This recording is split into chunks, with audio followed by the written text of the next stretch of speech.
આજ રોજ ઝઘડિયા જીઆઈડીસી ખાતે સેન્ટ ગોવિંદ કંપની જે આવેલી છે તેની અંદર છેલ્લા 10 દિવસ કરતાં વધુ સમયથી વર્કરો પોતાની માંગને લઈને અહીંયા ધરણા પર બેઠેલા છે।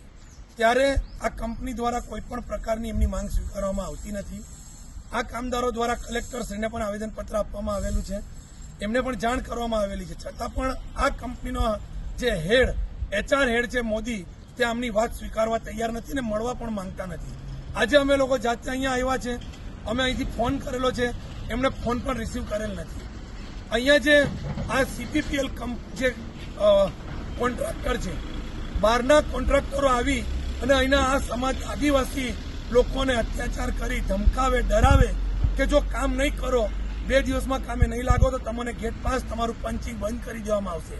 ત્યારે હું એક સૌરભ, એક કોઈ પૂજારા અને ત્રીજો કોણ છે શૈલેષ ઓઝા, એમને હું કહેવા માંગુ છું કે શાનમાં રહેજો, માપમાં રહેજો। બાકી 19 તારીખ રોજ હું તમામ લોકોને વિનંતી કરું છું કે આપણા કંપની પર 11 વાગે તમામ લોકો 2 દિવસમાં જો આ લોકોનું નિરાકરણ નહીં આવે તો તમામ લોકોનું આહવાન કરું છું। અમે પોતે પણ 100-200 લોકોને લઈને આવીશું, આજુબાજુથી બીજા 200-500 લોકો ભેગા કરીશું અને આ કંપનીની બહાર ધરણા પર બેસીશું અને એક પણ વ્યક્તિને કામ પર નહીં જવા દઈએ, કંપનીનું મેનેજમેન્ટ હોય કે કંપનીની અંદર એક પણ ગાડીને નહીં જવા દઈએ।